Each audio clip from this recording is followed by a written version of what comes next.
Are we going to try to grab Dan's old wheelchair to bring?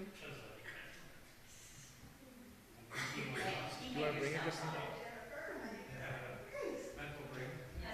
We come around in the church. Oh, yes.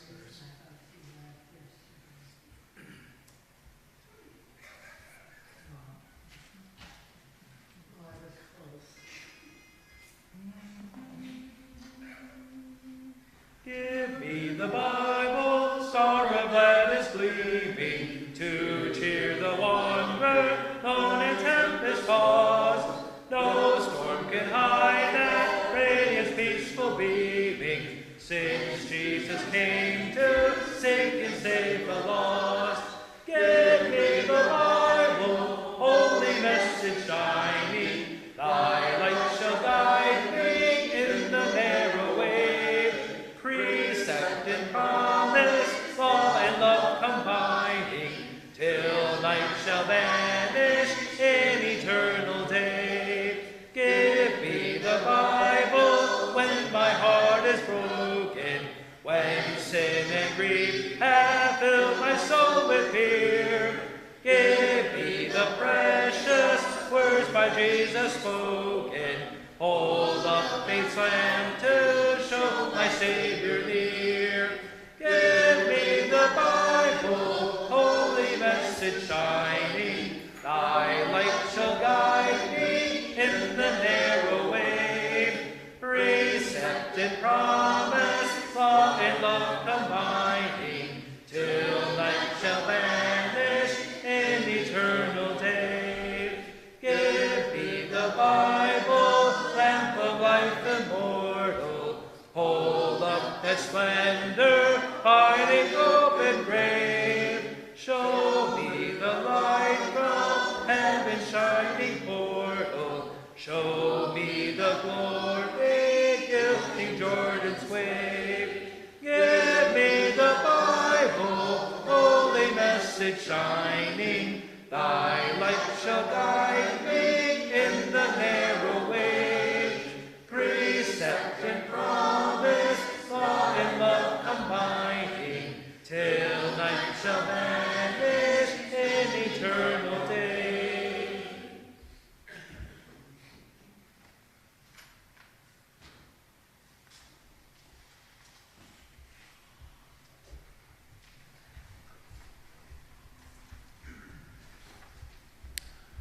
Well, I know you weren't expecting to see me this evening, but I mean standing up here. Of course, I'm here on Wednesday evening.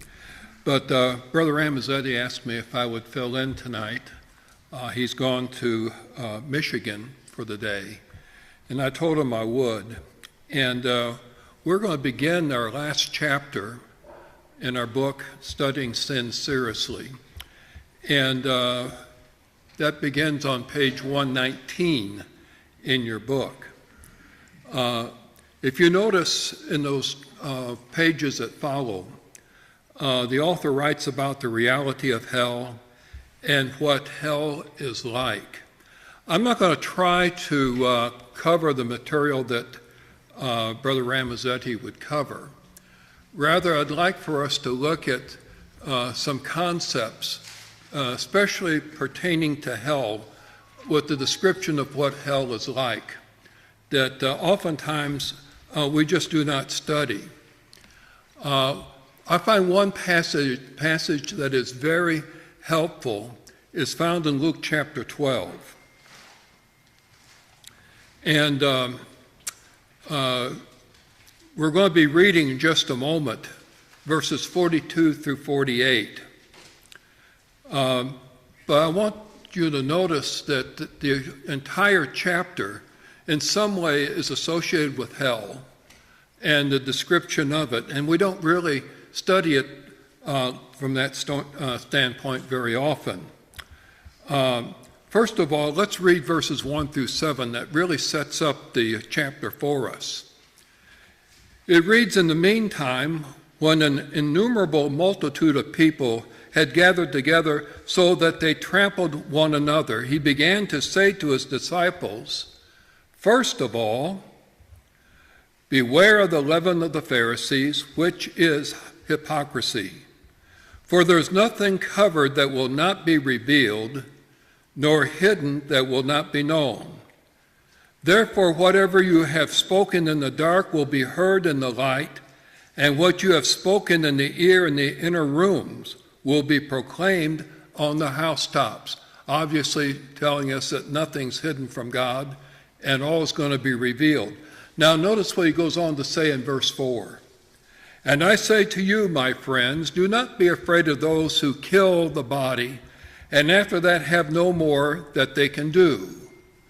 But I will show you whom you shall fear. Fear him who, after he has killed, has power to cast into hell. Yes, I say to you, fear him.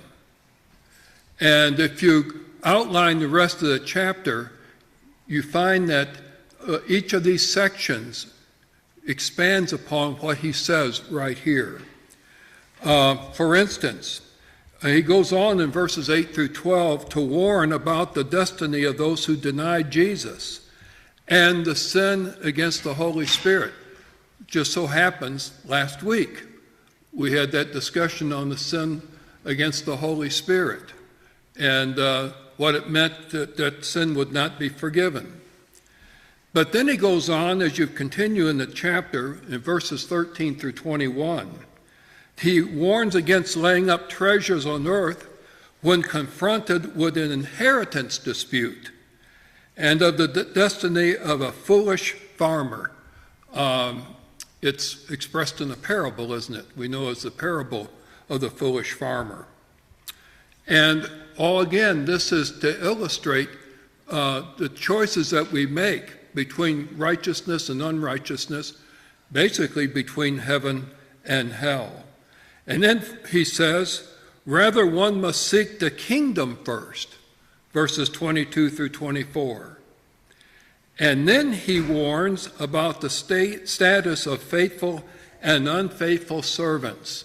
This is a section that I suggest that we study to begin with this evening, which illustrates once again the warning that he issued at the beginning of the chapter in verses 4 and 5.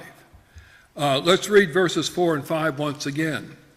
And I say to you, my friends, do not be afraid of those who kill the body, and after that have no more that they can do. But I will show you whom you should fear. Fear him who, after he has killed, has power to cast into hell. Yes, I say to you, fear him. The rest of this chapter is choices that people make. And there are only basically two choices they can make. That with God or against God. And so Jesus is speaking and warning about hell here in verses 35 through 48. So let's read those verses first of all, and then I want us to look at what hell is like. What really is hell? Basically, our author describes it as fire, but we do not find that description here, and that should cause us to ask the question: what is meant by this punishment in fire? So let's begin with verse 35. Let your waist be girded and your lamps burning. And you yourselves be like men who wait for their master, when he will return from the wedding, that when he comes and knocks, that they may open to him immediately. You see, he's introducing the faithful and the unfaithful servant, and how they behave and the destiny of each of them. So verse 37 says, blessed are those whose servants whom the master, when he comes, will find watching. Assuredly I say to you that he will gird himself and have them sit down to eat, and will come and serve them.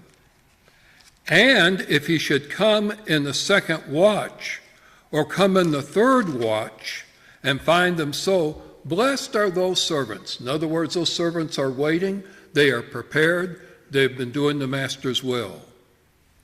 But know this, that if the master of the house had come, what hour the thief would come, but know this, if the master of the house had known what hour the thief would come, he would have watched and not allowed his house to be broken into. Therefore you also be ready, for the Son of Man is coming at an hour you do not expect. And of course, that certainly reminds us of the second coming, particularly of 2 Peter chapter 3, where Peter tells us that Jesus will come as a thief in the night. And it says, then Peter said to him, Lord, do you speak this parable only to us or to all people? Well, let's look at the answer. And the Lord said, who then is that faithful and wise steward, whom the master will make ruler over his household, to give them their portion of food in due season? Blessed is that servant whom his master will find so doing when he comes. Truly I say to you that he will make him ruler over all that is his. So this is the blessing, this is the reward of faithfulness. But look at the other side. But if that servant says in his heart, my master is delaying his coming, and begins to beat the male and female servants, and to eat and drink and be drunk, the master of that servant will come on a day when he is not looking for him, and at an hour when he is not aware, and will cut him in two and appoint him his portion with the unbelievers. Now, here's the point that we're leading up to concerning our discussion of hell and what hell is like. And that servant who knew his master's will and did not prepare himself or do according to his will shall be beaten with many stripes. But he who did not know yet committed things deserving of stripes shall be beaten with few. For everyone to whom much is given, from him much will be required. And to whom much has been committed, of him they will ask the more. So we see some very interesting things discussed here. And I'll have some questions for you in just a moment. First of all, how is hell described in this discourse that Jesus gives here? Is it punishment by fire? What is it? It's a flogging, isn't it? Right? That's right. And so already we're beginning to understand that fire is used here to describe a kind of punishment, really an unbearable punishment. Now, there's quite a bit of similarity with what we just read here in Luke chapter 12 with what we read in Matthew 5, 6, and 7 in the Sermon on the Mount. These two accounts, though, do not record the same event.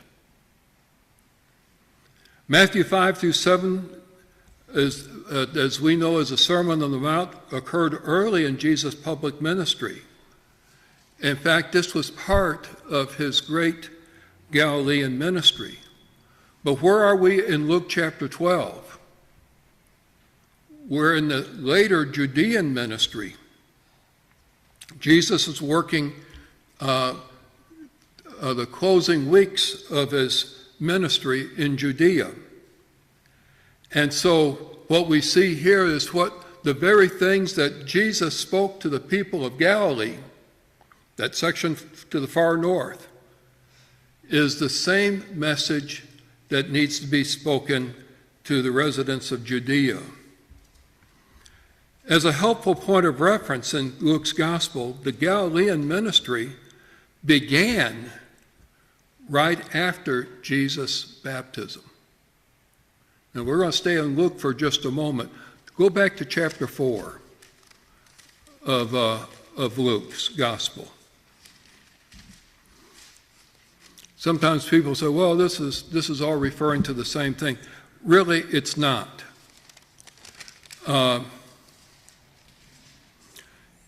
You notice just before this, we have his temptation in Luke chapter 4.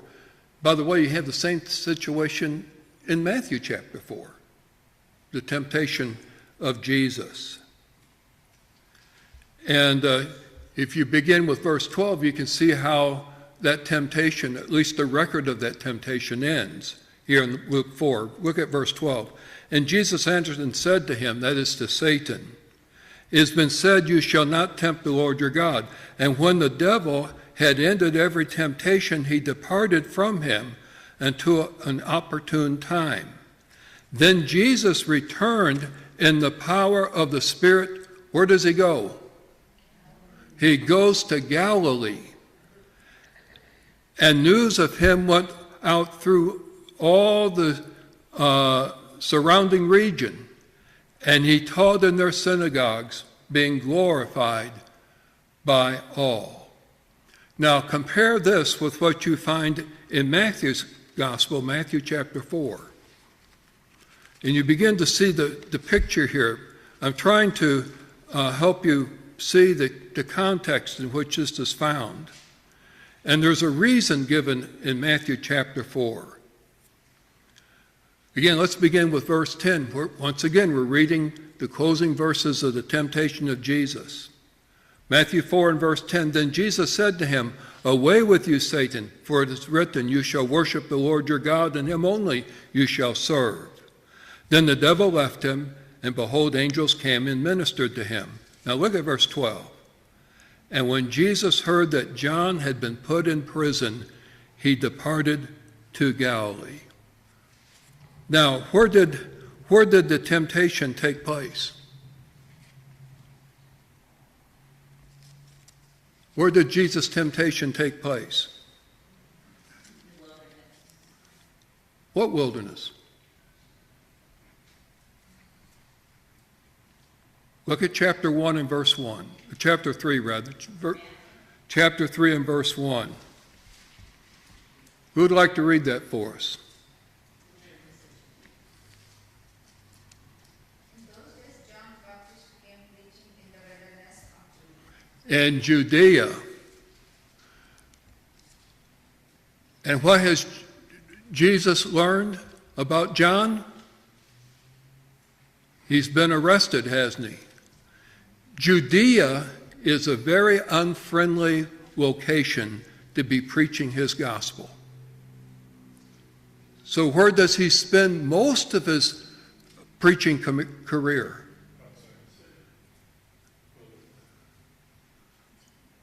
Where does he spend most of his preaching career? Not in Judea. Thank you. That's why he's in Galilee. Jesus is, most of the gospel accounts. In fact, this is called the Great Galilean Ministry. And then finally, there's a change that occurs in his ministry. And we've noted that this past week in Luke's gospel. Now, we're reading from Luke chapter 12. Go back to chapter 9. And you'll probably remember our discussing this.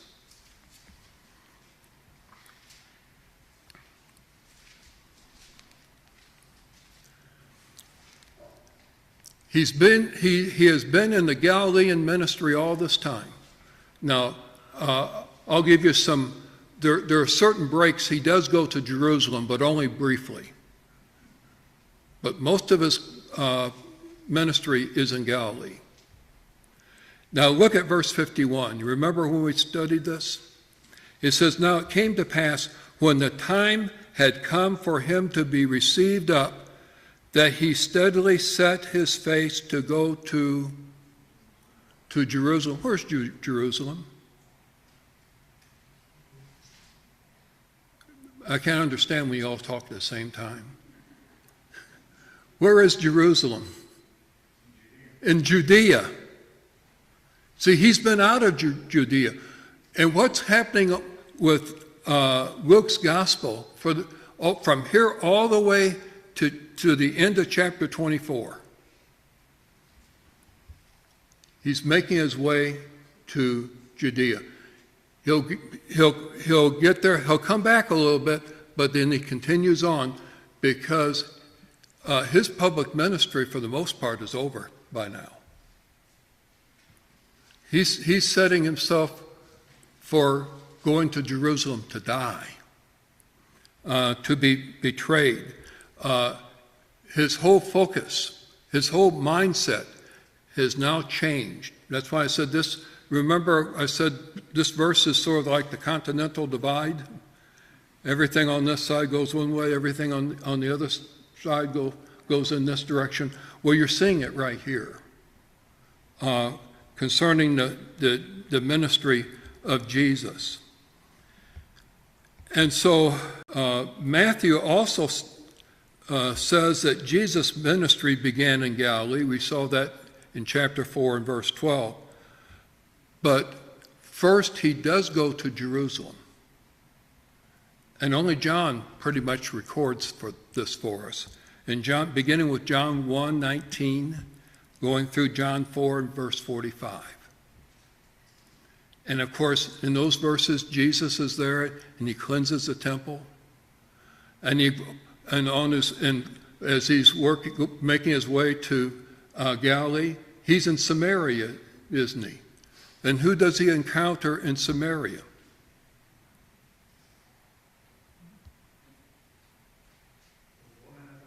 The Samaritan woman, right? But you see, Luke and Matthew do not record this for us because it's not part of their purpose. But John records it for us. And then, of course, we're looking at Jesus' later Judean ministry, and we're in Luke chapter 10. Also, between Luke chapters, at the end of chapter 9 and the beginning of chapter 10, John also adds other events that take place. John chapter 7, beginning with verse 11, through John chapter 10 and verse 21. Which, by the way, includes his presence or his attendance at the Feast of Tabernacles. But again, Matthew and Luke do not record this for us because it's not part of the purpose for which they're writing. And so apparently much of Jesus' teaching earlier in the Galilean ministry is repeated later for the benefit of those who are in Judea. And that's what we are reading here in Luke chapter 12. Before we go on any further, I've been talking for quite a while. I was wondering if you have any questions or comments. It's interesting when you start looking at the four gospel accounts and maybe a harmony of the gospels, that type of thing, where you see these accounts laid side by side, and even though you have almost exactly the same teaching in Luke chapter 12 and also Luke chapter 9, and there's some even in Luke chapter 6 which really parallels more to the Sermon on the Mount. But it's not the same time. Luke's account is later. Yes. I was actually just about to bring in Luke chapter 12, and I don't want to jump the gun. So what you were speaking of, because I always, thinking about how eternal separation from God, and I would think about Job and how what did the devil require to do what he wanted to do to Job? Permission, right? Yes. And I always thought that hell was going to be a free for all for Satan. For Satan to do what he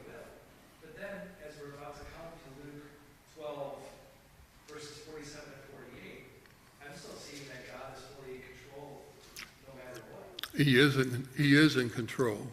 And we're also seeing that people in this lifetime really do make their own decisions.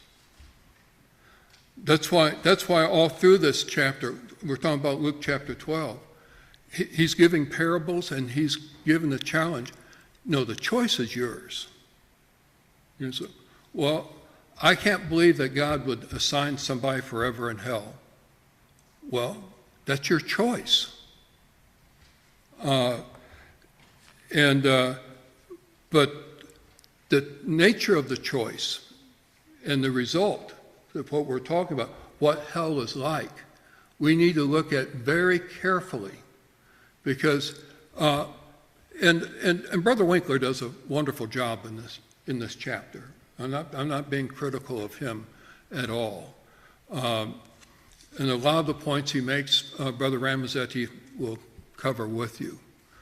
But our concept of hell really, a lot of times, ignores the character of God. God will always act in harmony with his own character. And that's why I want to take this opportunity for us to look at what hell is like, the nature of hell. And we're already suspecting that when it's talking about fire, he's not talking literally about fire, but what fire represents. Because in our reading here in Luke chapter 12, we're not reading about fire, are we? We're reading about beating. And the punishment that is measured out is proportional. Are there degrees of punishment in hell? You see, we're already seeing that there is. If the how would we say it? If the punishment doesn't meet the crime, you don't have justice. And God is just. And so we have developed in our minds, and you understand me correctly, there's no real satisfaction of only being beaten with few stripes. You're still lost. And you're lost and you're separated from God. And that is what when I'm reading all these passages and so on, that separation is torment. It's a spiritual, eternal separation that we today in the flesh cannot comprehend. You know, remember what Jesus had to say in Matthew chapter 5, the end of that chapter? Where he says, God sends his sunshine and his rain upon the evil and upon the just. Nobody has ever on this earth lived completely separated from God. God even seeks to bless the wicked. But what is hell like? Complete separation from God. Have you ever heard stories of abandoned orphans, maybe as a result of war? I remember seeing some of this years ago in Romania, where the parents were killed and they became, the orphan children became ward of the state. And they're basically put in cribs and abandoned, except maybe they might be fed and changed, but nobody's holding them. And sometimes even in hospital situations in this country, women will volunteer to hold babies because babies need that contact. Abandoned babies can die. And that's about the closest thing that comes to my mind when I'm reading this. What is hell like? Hell is like being completely separated from God, no communication, no blessing from God forever. And what is that like? It's like death. It's like burning. It's like being beaten. You know, people say, well, if I'm going to spend eternity in hell and I'm going to be burned with fire, then I'm cremated. I don't exist anymore. No, that's not what he's talking about here. We had a member here years ago who was trying to teach somebody else concerning the gospel and so on. He was quite a character. Not very many of you would know him. He's since passed on. But they got in a discussion with about hell, and he was describing it to me. And he said, he was talking with an older man, and he said, hell is described as a place where there'll be weeping and gnashing of teeth. And the guy says, got you there, I have no teeth. And our good brother said, don't worry, teeth will be supplied. But you see, that is yet another description of what it's like to be separated from God eternally. Yes, Jennifer? I was going to say, it reminds me of all the descriptions of heaven as described as the most beautiful thing we know. You're right. It's probably way better than that, but like the only words we know are like the gold and the pearls and all the beautiful things. So like akin to that, you know, like the description of hell are like the worst things we know. Yeah, because Maybe worse than that, but like we don't have words or ideas for that because we can't Yeah, experience. because we move out of the material world, don't we? We're in the spiritual world. And we've got, oh my, won't it be wonderful to see those streets of gold? Will gold mean anything to us in heaven? And if you have the river of life flowing down the middle of it, how many streets do you have? You see, the whole thing is descriptive in language with our limited understanding can appreciate. And my daughter years ago sent me a little notice concerning, I think it was a dog who was separated from his master, and there was a door separating them. And the dog didn't know what was on the other side except the master. And that was sufficient. And that's what it should mean to us, right? Why do I want to go to heaven? Because I don't want to go to hell. No. Why do I want to go to heaven? Because I want to be with God. Why am I going to be with God? Because I make that choice to be with God. I don't accidentally fall into heaven. You know, sometimes people, want us to think that way. But heaven is a prepared place for a prepared people. And we're seeing this description here. Once again, we don't have much time left over, but there are certain aspects of heaven, of hell, that we need to understand. We can't go into a lot of detail, but I just thought I'd take this opportunity to cover some material that Brother Ramazetti won't be able to. First of all, we find that fire is not literal fire, but is used to describe the horrors of hell. Its most unpleasant existence imaginable to us, while we're still existing in our fleshly bodies. Again, hell is not the same as cremation. We are not burned up in fire, and that's it. Also, we learn that hell is eternal and that there's no end to punishment, and there is no hope for relief. We can just about endure anything. as long as we know that there's an end to it. Even if that end is death, at least it's over, right? But you don't have that with hell. There is no escape at all. I think that comes across with the story that Jesus told concerning the rich man and Lazarus in Luke 16.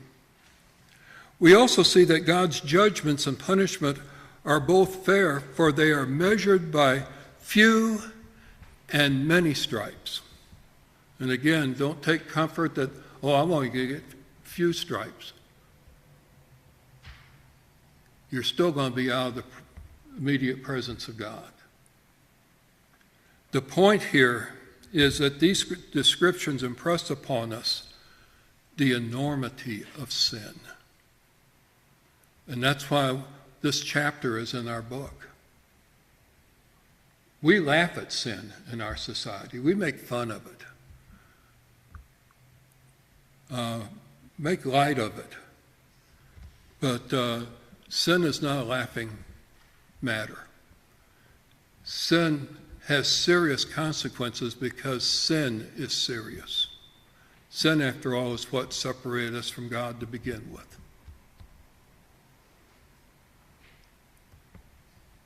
What questions or comments do you have? Our time is just about gone. I'm going to have to use my watch here tonight because our battery is dead up there. What questions or comments do you have? Well, just an additional note. I don't know if we'll have an opportunity to say it later. As you know, Ken and Parma came into town yesterday, spent the night with us. We had dinner last night, really enjoyed it. Took them to the train station, Roselle, this morning. They were there at 4 o'clock in the morning, so they could catch their train to go to California, going through Flagstaff. So they needed to be down in Union Station an hour ahead of the train departure, and they need to be an hour early. So it was sometime after 7 o'clock. Well, they made that train. And they were supposed to change trains in Galesburg, Illinois.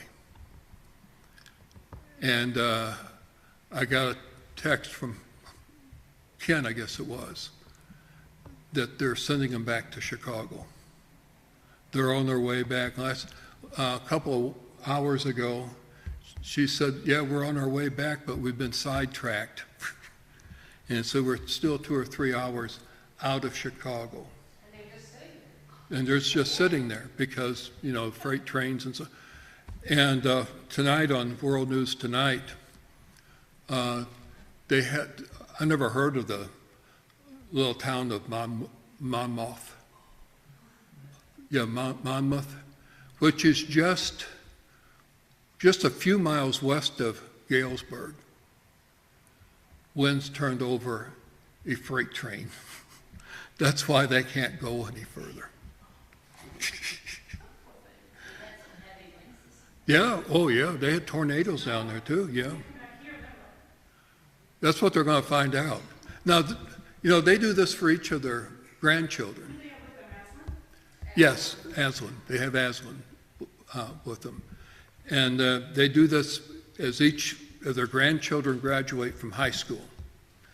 And usually they go up to Seattle, Washington, then come down the West Coast, and then come back through Chicago before going back to, they go back to Parkersburg. Which would, yeah, they've already been to Niagara Falls. Yeah, just getting here. So, which is really interesting. He does not know yet what they will do. I don't know, we've done this with them for about 3 or 4 times now. I don't know if it was the last time or the time before. They were taking the Seattle route that took them through Wisconsin, Minnesota, and North Dakota. And they got to North Dakota, and there was a landslide. and destroyed the tracks, and they sent them all the way back here, and they stayed with us. So I'm just glad that that wasn't the train that got blown over, you know, going on its way to Flagstaff. Yeah. They won't forget this, will they?